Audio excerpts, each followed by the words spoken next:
Baik, selamat pagi buat anak-anak kami seluruhnya. Pada hari ini kita belajar tentang paragraf. Paragraf yang kita pelajari ada 4 macam, yaitu paragraf deskripsi, narasi, argumentasi, dan persuasi. Nah, terkait dengan penjelasan-penjelasan paragraf ini, pengertiannya, kemudian ciri-cirinya, nanti materinya saya kirim ke Google Classroom. Tapi yang saya ajarkan melalui video tutorial ini, bagaimana cara mengoperasikan Microsoft Word atau aplikasi pengolah kata. Karena keterampilan yang harus kita capai di dalam materi mengevaluasi paragraf, yaitu bagaimana menyusun paragraf itu di dalam aplikasi pengolah kata. Jadi anak-anak kami harus bisa mengoperasikan Microsoft Word. Nah, pertama-tama kita arahkan kursor pada menu Start, lalu kita cari aplikasi Microsoft Word. Nah, kalau tidak ada di layar seperti ini, maka boleh kita langsung ketik melalui search ya. Di sini Microsoft Word. Nah, ini dia Microsoft Word ya.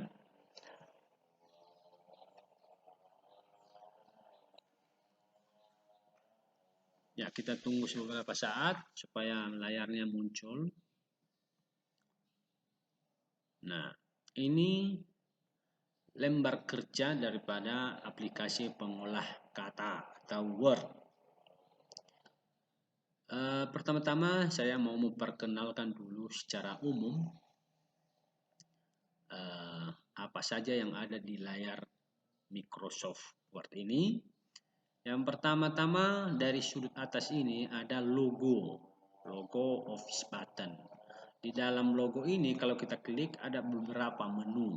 Ya, ada menu new. New ini fungsinya membuat dokumen baru. Open fungsinya untuk membuka file yang sudah pernah kita simpan. Save, menu yang dipakai untuk menyimpan file atau dokumen yang kita ketik.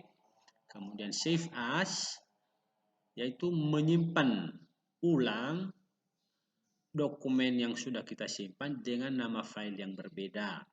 Sedangkan print, ya ada beberapa menu. Ya, print berarti menu yang dipergunakan untuk mencetak dokumen.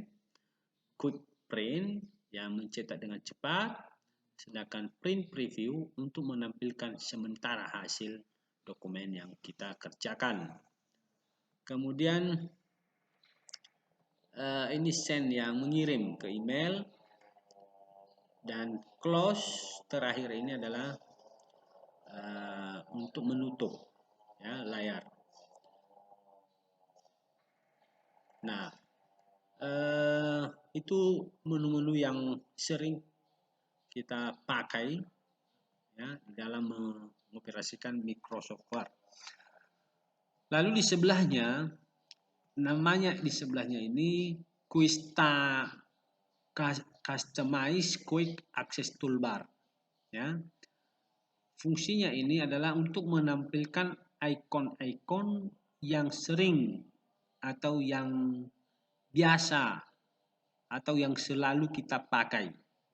Misalnya kita memunculkan open, ya kita checklist opennya ya. Maka muncul icon open. Untuk menghilangkannya ya hilangkan checklistnya, akan hilang. Nah, ini namanya Customize Quick Access Toolbar. Lalu di bawahnya ada menu bar. Terdiri dari Home, Insert, dan lain-lain. Di dalam setiap menu atau di dalam menu Home terdapat sub menu. Kalau di dalam menu bar home, kalau ditanya berapa submenu, ya ini dia 1, 2, 3, 4, 5, yaitu menu submenu clipboard, submenu font, paragraph, style, dan editing. Begitu juga dengan menu bar yang lain, pasti ada submenu. Di dalam submenu ada tool atau alat atau icon, ya. Misalnya di dalam clipboard ini ada cut, copy, paste, dan format pointer. Masing-masing icon ini punya fungsi masing-masing, ya. Lalu di bawahnya ada ruler, ya. Dari mana kita bisa menampilkan ruler ini? Melalui view, ya. Ini ruler, ya. Apa fungsinya? Ya untuk mengatur tab, ya. Tab. Kemudian di sebelah kanan atas ada beberapa 3 menu, yaitu close yang menutup aplikasi, kemudian restore down, ya, memperkecilnya, sedangkan minimize, ya, menutup layar sementara tapi masih ada di dalam status bar, ya.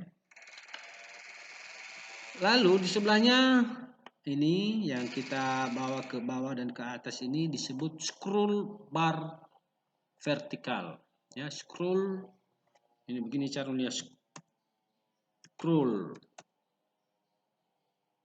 bar vertikal, ya. Kemudian scroll bar horizontal.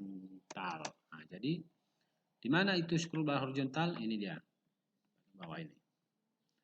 Sedangkan menu-menu atau aplikasi-aplikasi yang aktif ini terdapat di status bar namanya.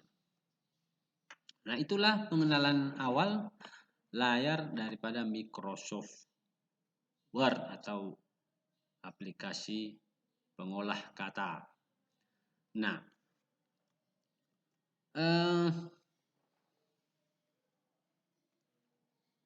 pada saat kita mau membuat dokumen atau mengerjakan sesuatu pada aplikasi Word ini, pertama-tama harus kita atur dulu margin atau kita menentukan jenis kertas melalui backlight, ya, baru backstab.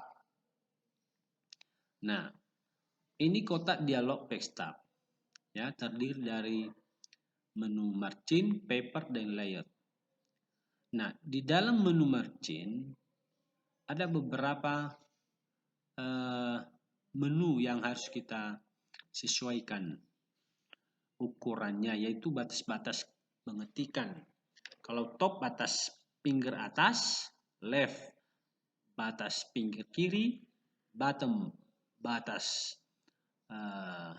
pinggir bawah, dan right batas pinggir kanan. Nah, untuk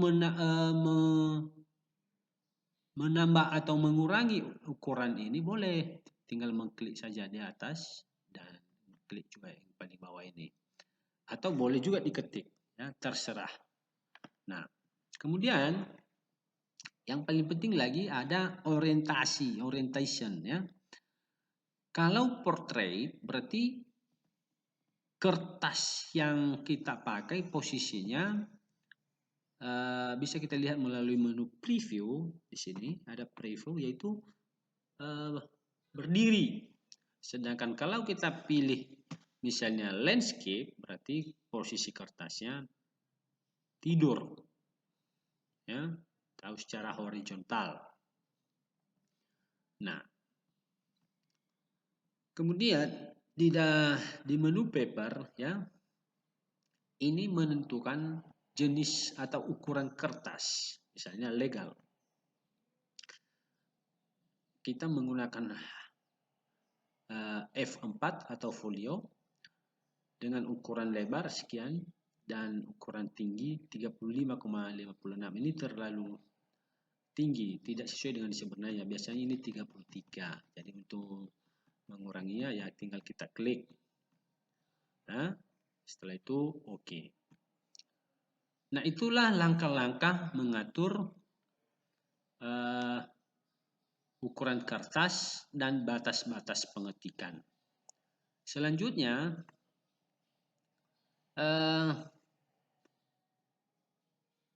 yang perlu saya ajarkan lagi adalah cara menyimpan dokumen. Ya, mana tahu laptopmu sudah lowbat atau tidak berfungsi baterainya. Dan jadi untuk mengantisipasi misalnya lampu padam, maka kita harus simpan dulu. Ya, melalui ini baru save. Lalu kita tentukan ya di dokumen mana harus kita simpan. Misalnya di dalam folder ini namanya ya mungkin absen atau paragraf deskripsi.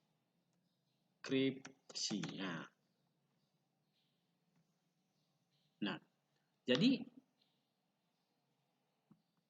dokumen yang kita buat ini sudah tersimpan di dalam, dimana bisa kita melalui opennya, kita lihat ya. Lalu ini paragraf deskripsi tersimpan di dalam hard disk D, folder absen tata muka dengan nama file paragraf deskripsi. Nah, sekarang boleh kita langsung mengetik ya. Ngetik misalnya contoh paragraf deskripsi.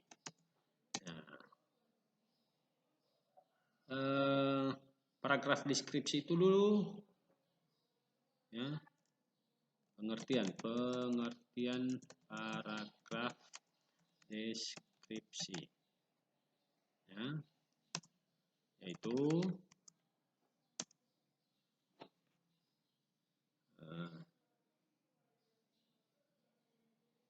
menceritakan sebuah keadaan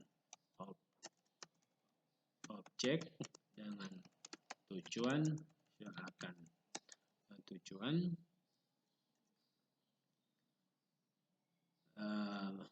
pembaca atau pendengar seolah-olah melihat dan merasakan apa yang sedang diceritakan. Nah, contohnya begini. Ya. SMK swasta Kristen PNKP Gunung Sitoli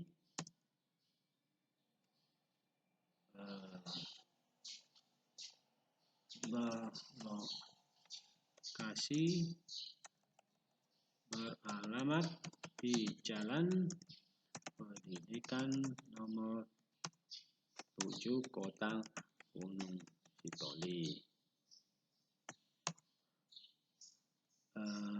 Ruangan kelas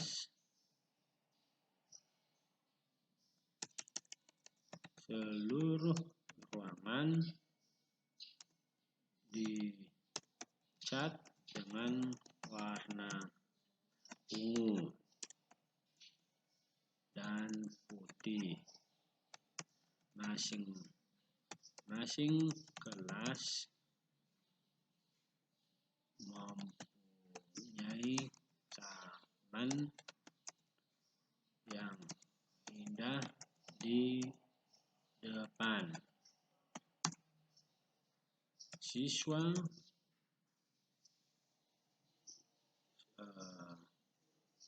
sangat sopan dan bersih.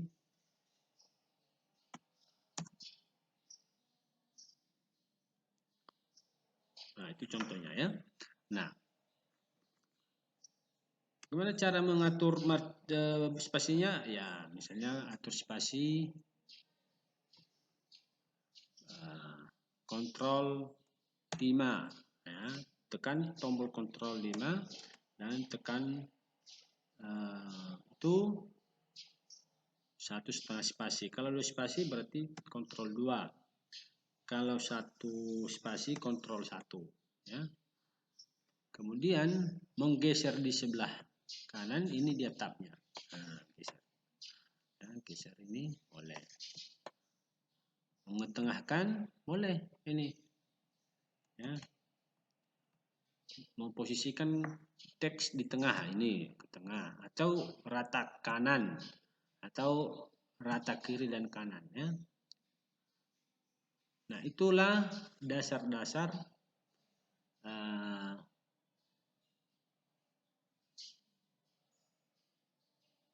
mengetik paragraf ya. Setelah selesai pekerjaan kita harus kita simpan, baru kita close.